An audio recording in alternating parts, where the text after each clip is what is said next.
আমি যদি আমার ছেলেকেই ভালোবাসি, তাহলে আমি যদি ছেলের বউটাকে একটু ভালো রাখি, ছেলের বউটাকে ঝগড়াঝাটি কম করে ছেলের বউটাকে একটু ছাড় দেই, তাহলে কে ভালো থাকবে? বেসিক্যালি ছেলে। ইয়েস, এই জিনিসটা মাদের মাথায় ঢুকাইতে হবে যে আমি আমার ছেলের বউকে আমার ছেলের হ্যাপিনেসের জন্য ছাড় দিব। সত্যিকার অর্থে যদি আমি বলবো, একটা ছেলের বিয়ে দেওয়ার পর সংসারটাকে হ্যাপি করার ক্ষেত্রে 80% ক্ষেত্রে একটা শাশুড়ির ভূমিকা অনেক, মানে ছেলের মা।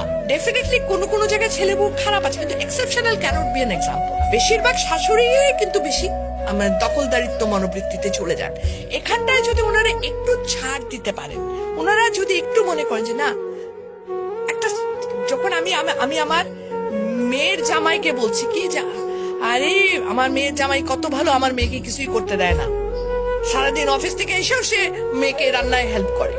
আর ছেলের ব্যাপার হলে তখন আমরা বলতো কি ছেলের বউ একে সারাদিন ঘুমায় থেকে আমার পোলা আসে রান্না করে খাওয়ায়। একই মানুষ কিন্তু আমরা দু রকমের মনোবৃত্তিতে যাচ্ছি, তাই না? এই জায়গা থেকে আমাদের মেয়েদের বেরিয়ে আসতে হবে।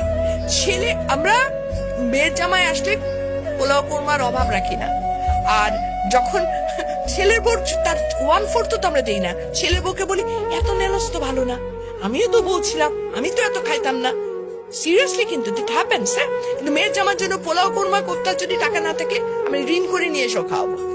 রিজনটা কি? রিজনটা আমি চাই আমার মেয়েটা ভালো থাকুক। মেয়ের জামাইকে খাতির করার মেন রিজন কিন্তু আমার মেয়ে ভালো থাকে, আর কিছু না।